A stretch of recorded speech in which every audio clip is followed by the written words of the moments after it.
Muito bem, continuando o nosso tema sobre salvação, é a doutrina que estamos agora estudando para compreender a grandeza, o privilégio, a riqueza que é nós hoje sermos salvos, né? A importância que tem de nós cristãos, principalmente, compreender a realidade da salvação, porque acredite, há muita gente que está na igreja, muita gente que é crente, que é cristão, e não entende nada de salvação. Se você pergunta o que é salvação, ela vai pensar um pouco, né? Não todos, mas a grande maioria, pensar um pouco e vai dizer o conceito mais simples. Salvação é Jesus me livrar do inferno. Mas ela não consegue dizer como que isso aconteceu. Como é que você tem garantia de que você está salvo, né? Por que ele teve que morrer na cruz? Por que tinha que morrer exatamente? Por que ele tinha que passar pela morte? Enfim, são perguntas que estão em torno da salvação e nós temos que saber explicar, responder como que se aplica a salvação, como que a salvação ela é efetuada. Qual é o processo para alguém ser salvo? Então vamos lá, aleluia, vamos começar o nosso estudo de fato sobre a salvação. 3 aspectos da salvação. O assunto da salvação é constituído ou formado por 3 aspectos iniciais. Tá? Iniciais. Há 3 aspectos da salvação e cada um deles se caracteriza por uma palavra que o define e o ilustra. Primeiro, justificação. É um termo forense que nos faz lembrar um tribunal. O homem culpado e condenado perante Deus é absolvido e declarado justo, isto é, justificado. Então esse é o ambiente, esse é o processo para a justificação.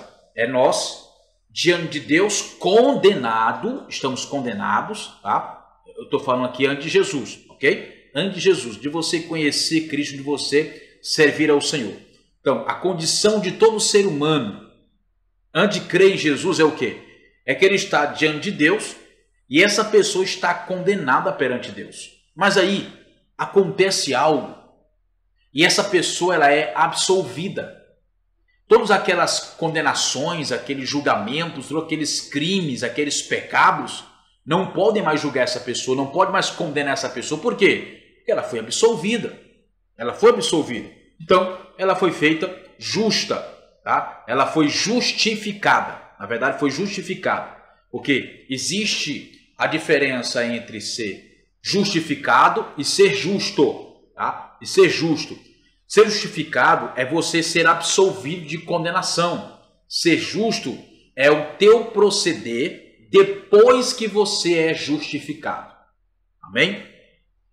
Muito bem, outra palavra, regeneração, a experiência subjetiva e adoção, o privilégio objetivo, sugere uma cena familiar. A alma, morta em transgressões e ofensas, o espírito humano também, precisa de uma nova vida. E esta é concedida por um ato divino de regeneração. A pessoa, por conseguinte, torna-se herdeira de Deus e membro de sua família. Então vamos lá. O que é regeneração? É que o teu espírito estava morto em delitos e pecados, em transgressões. O que é transgressão? É quebrar leis. Então o teu espírito, o meu espírito estava debaixo dessa condenação de morte espiritual, porque havia transgredido as leis de Deus. Mas Jesus, ele promove para nós que cremos nele a regeneração. O que é regeneração? É trazer vida de Deus para o teu espírito humano. Qual é a vida de Deus no teu espírito humano? É a habitação do Espírito Santo no seu espírito humano. Quando o Espírito Santo ele habita no seu espírito humano, ele recebe vida, vida de Deus, vida divina, vida do alto, vida eterna. Essa é a vida que recebe o nosso espírito quando vem habitar em nós o Espírito Santo. Santificação. Sugere uma cena do templo, pois esta palavra relaciona-se com o culto a Deus. A pessoa, após harmonizar-se com a lei de Deus e receber uma nova vida, dedica-se, desse momento em diante, ao serviço a Deus. Essa pessoa foi comprada por elevado preço e já não é dona de si mesma. É um desafio, gente. Quem quer ser salvo tem que entender. Depois que Cristo me salvar, eu não sou mais dono de mim mesmo. Eu sou guiado por Ele, eu sou conduzido por Ele. Eu faço o que lhe agrada e não o que me agrada, mas o que lhe agrada, não o que me agrada, tá? Isso é o processo de santificação. Então, assim, não mais se afasta do templo. É uma figuração, uma palavra figurada. Falo de forma figurada, ok? Não se afasta do templo, mas serve a Deus dia e noite. Dia e noite. Ela é santificada por sua própria vontade e entrega-se a Deus. Então, nós temos duas aplicações, tá? Duas aplicações para a palavra santificação. Mais para uma do que para outra. Existe mais aplicação bíblica, né, em um sentido que para o outro sentido. Quais são os dois sentidos e as duas aplicações da palavra santificação? Santificação é o quê? É você pegar algo que você tem e colocar debaixo do poder de uma oferta. Vou repetir. Santificação é você pegar algo que você tem, tá? Algo que você tem e colocar debaixo do poder de proteção de uma oferta. Como assim, pastor? Você pega uma oferta, você fala assim: eu quero que Deus proteja o meu bem material. Eu quero que Deus proteja a minha casa, proteja o meu carro, que Deus guarde os meus bens. Tudo bem. Deus só pode guardar os seus bens materiais se você colocar no altar uma oferta que represente esse bem material. Então, essa oferta no altar gera proteção sobre o teu bem espiritual. Assim, nenhum mal pode tocar nos teus bens, porque estão protegidos por uma oferta depositada no altar. Simples. Muito simples. Aleluia. Mas muito poderoso. Então, Jesus, aleluia, isso é incrível, isso é poderoso. Jesus, ele tornou-se a oferta de santificação por todos nós.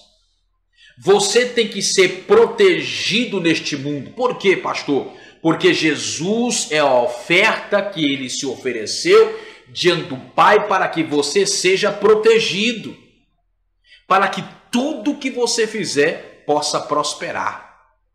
Por quê? Existe uma oferta diante de Deus pela sua vida. Ninguém pode mais, gente, dar uma oferta de santificação por algum parente, nem por si mesmo, por um familiar. Não pode. Pessoas são santificadas unicamente por Cristo, que é a oferta que ele entregou para Deus. Ele entregou ele mesmo como oferta de proteção, de seguro, de cobertura por nós. Estamos guardados debaixo de Cristo. Aleluia! Então, esse é o princípio primeiro da santificação. Segundo o significado, a aplicação da palavra santificação. É quando Deus te separa para Ele e não mais para o mundo. Por isso que nós, quando somos de Jesus, quando você faz aliança com o Senhor, você não é mais deste mundo. Porque Cristo também não era deste mundo. Aleluia! Então você está separado do mundo para Deus. Separado do sistema para o reino. Separado da mentira para a verdade. Isso é santificação. Jesus, ele é os dois significados para a nossa vida. Ele é tanto a cobertura como aquele que te separa para Deus, para o Pai. Louvado seja o nome do Senhor Jesus. Gente, é importante que você compreenda isso, tá? É muito importante. O homem salvo é aquele cuja vida se harmonizou com Deus e, portanto, foi adotado na família divina, dedicando-se agora a servi-lo. Em outras palavras, sua experiência de salvação ou seu estado de graça consiste em justificação, regeneração, que é o mesmo que se aplica à adoção, e santificação. Aleluia. Sendo justificado, ele pertence aos justos. Sendo regenerado, ele é o Filho de Deus. Sendo santificado, ele é santo. Literalmente, uma pessoa santa. Por isso que Paulo fala, orai por mim e por todos os santos. Quem são os santos? Todo aquele que foi santificado quando creu em Jesus como Senhor da sua vida. Automaticamente ele é santificado, separado para Deus. Agora é o quê? Uma propriedade exclusiva, peculiar, única de Deus. Deus é o único dono da pessoa. É o único dono da nossa vida. E isso pela obra da santificação. Aleluia. Glória ao nome do Senhor. Essas bênçãos são simultâneas ou consecutivas. Existe, de fato, uma ordem lógica.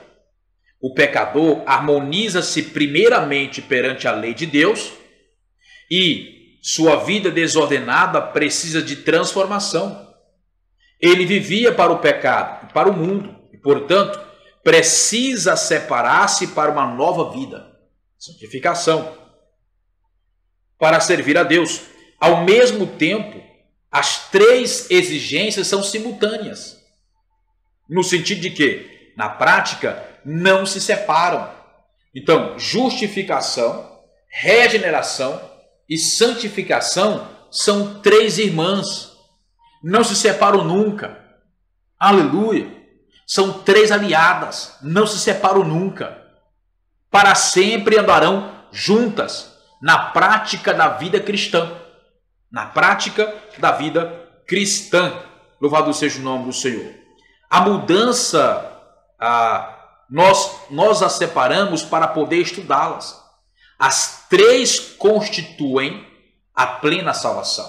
Ou seja, não há salvação sem antes ser justificado, regenerado e santificado. Aleluia. Olha que coisa, gente. Poderosa. Olha que coisa incrível. Aleluia. Nós temos que compreender esses princípios para nós poder viver o melhor de Deus em nossa vida. A mudança exterior ou legal, isto é, a justificação, segue-se a mudança subjetiva, ou seja, a regeneração. E, por sua vez, a esta segue-se a dedicação ao servir de Deus, que é a santificação. Não podemos conceber que a pessoa verdadeiramente justificada não seja regenerada, nem admitimos que a pessoa verdadeiramente regenerada não seja santificada, embora seja possível na prática uma pessoa salva às vezes violar sua santificação.